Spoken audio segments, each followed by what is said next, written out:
Hai para penikmat podcast, pengen bikin podcastmu lebih hidup? First Story punya jawabannya. Dengan berbagai tools canggih seperti F-Link, halaman web gratis buat podcastmu, dan banyak lagi yang bisa bikin podcastmu makin wow. Plus, First Story Ads bisa kasih kamu cuan dari setiap place di podcastmu. Gak ragu lagi yuk, join di firststory.me. Sekali lagi, klik di firststory.me dan jadi bagian dari revolusi podcast di Indonesia. Tung tung tung tung. Perhatian, Bobby Chris ngobrol segera dimulai. Siapkan diri kamu untuk menerima informasi edukatif yang asik dari Bobby dan Chris. Cari posisi dan kondisi yang senyaman mungkin untuk mendengarkan episode kali ini. Selamat mendengarkan. Dung dung dung dung.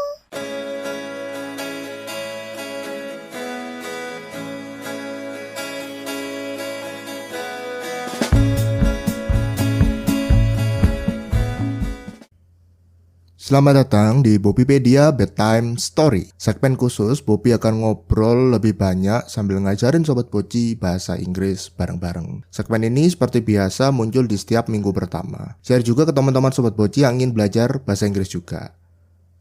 Kira-kira di edisi bulan September, ini rilis Agustus sih, akhir, tapi masuk September. Mau bahas soal apa? Ini Bobby minta maaf dulu ya. Ini kan lebaran sudah lewat. Bukan itu. Iya, kenapa? Bobby minta maaf dulu, bahasannya ini berat soalnya. Loh, kok berat sih? Biasanya kan kalau berat-berat masuk aku kan yang bahas itu ya. Ya sekali-sekali lah kita perlu bersuara apa yang sedang terjadi di sekitar kita, Chris. Bentar, ini bukan bahas yang lagi viral di media sosial kan? Ya enggak lah, itu kan bukan kelas kita. Kita levelnya lebih tinggi.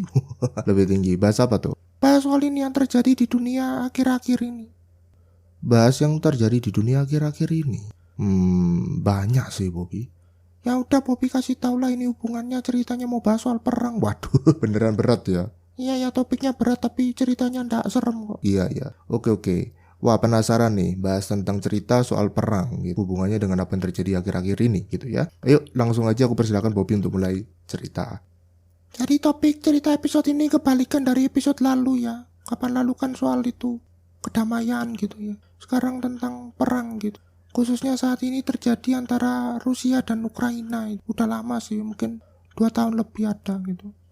Di bulan September, tepatnya tanggal 21 September, memperingati Hari Perdamaian Internasional atau Peace Day. Bobby akan membacakan sebuah cerita berjudul The Sword of Peace dari freestoriesforkids.com.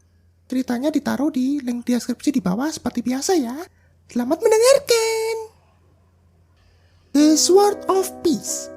Once upon a time, there was a precious sword. Now, this sword belonged to a great king, and for as long as anyone could remember, the king spent all his time in his palace, enjoying his shows and parties. One day, a great dispute broke out between this king and the king of a neighboring country. It ended with both declaring war. The sword was greatly excited at the prospect of taking part in its first real battle. It would show everyone how truly brave and special it was, and would become renowned throughout the kingdom. On the way to the front line, the sword imagined itself the winner of many battles. However, when they arrived, the first battle had already taken place, and the sword got to see the results of war. What it saw had nothing in common with what the sword had imagined. No elegant shining knights, triumphant, with their weapons gleaming in the sunlight. Instead, all the sword saw was broken weapons and hordes of hungry and thirsty men. There was hardly any food left. Everything was covered in dirt and shrouded in a disgusting smell. Many were half dead and scattered on the ground, bleeding from multiple wounds. At this, the sword realized it liked neither wars nor battles. It decided it preferred to live in peace and spend its time taking part in tournaments and competitions. So, on the night before what was going to be the big final battle, the sword tried to find a way to prevent it from taking place. After a while, the sword started to vibrate. First, it gave out a low buzz, but this gradually got louder until it became an annoying metallic noise. The swords and armor of the other soldiers asked the king's sword what it was doing. It told them, "I don't want there to be a battle tomorrow. I don't like war." One answered, "No one likes it, but what can we do?" "Make yourself vibrate, just like I'm doing," said the king's sword. "If you make enough noise, no one will sleep."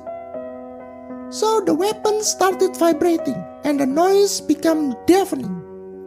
It was so loud that it reached the enemy camp, and the weapons there, who were equally sick of the war, joined the protest. The next morning, when the battle should have begun, not a single soldier was ready to fight. No one had managed to get even a wink of sleep, not even the kings or the generals. So they spent the whole day catching up on sleep. During the evening, they started to wake up and decided to put off the battle for the next day. However, the weapons, led by the king's sword, spent the night repeating their peace song, and again, no soldier could rest.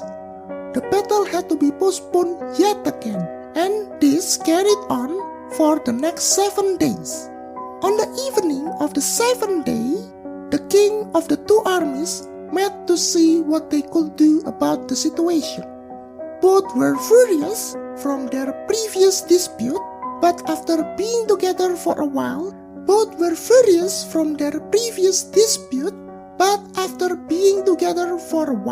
they started to discuss their sleepless nights, the surprise on their soldiers' faces, the confusion of day with night, and the amusing situations all this had created.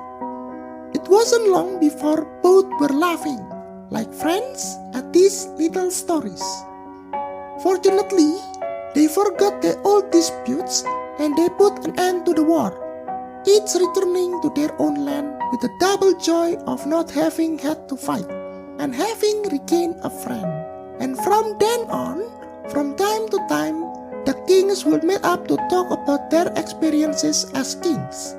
They now understood that things which united them were much more numerous than anything that set them apart from each other. Nah, ceritanya seperti itu ya. Sekarang Bobby akan membacakan beberapa kosakata sulit di cerita tadi beserta artinya. Didengarkan baik-baik ya, soalnya agak banyak ini. Pertama itu precious, yaitu kata sifat, artinya berharga. Dispute adalah kata benda, artinya perselisihan atau ketidaksetujuan. Lalu declaring atau declare adalah kata kerja, artinya menyatakan. Brave adalah kata sifat, artinya berani. Renown adalah kata sifat, juga artinya terkenal. Triumphant juga kata sifat, artinya merayakan kemenangan. Gleaming atau gleam adalah kata kerja, berarti mengkilau terkena sinar. Hordes adalah kata benda, bentuk jamak, berarti kumpulan. Disgusting adalah kata sifat yang artinya menjijikkan. Scattered atau scatter adalah kata kerja, artinya berserakan. Bleeding adalah kata kerja, artinya berdarah. Lalu vibrate adalah kata kerja, berarti bergetar. Annoying adalah kata sifat, artinya mengganggu. Deafening juga kata sifat, artinya suaranya tuh bikin bising sampai orang tuli gitu ya. Suaranya memekakkan gitu, nggak enak banget. Sick adalah juga kata sifat. Di konteks cerita ini artinya bukan sakit ya, tapi artinya dia nggak suka gitu. Wing adalah kata benda, artinya kedipan mata. Postpone adalah kata kerja, berarti menunda. Terakhir, furious adalah kata sifat, sama artinya juga dengan marah. Nah, gimana menurut Sobat Poci soal cerita tadi? Tulis pendapat Sobat Poci di kolom komentar ya, biar bisa jadi lebih baik lagi. Jangan lupa pesan dari cerita tadi bahwa hal-hal yang mempersatukan satu sama lain lebih penting daripada yang membedakan dan memisahkan. Bobby dan Chris berharap banget semoga perang antara Rusia dan Ukraina segera cepat berakhir ya. Pastikan kamu lebih baik dari kemarin. Bye-bye.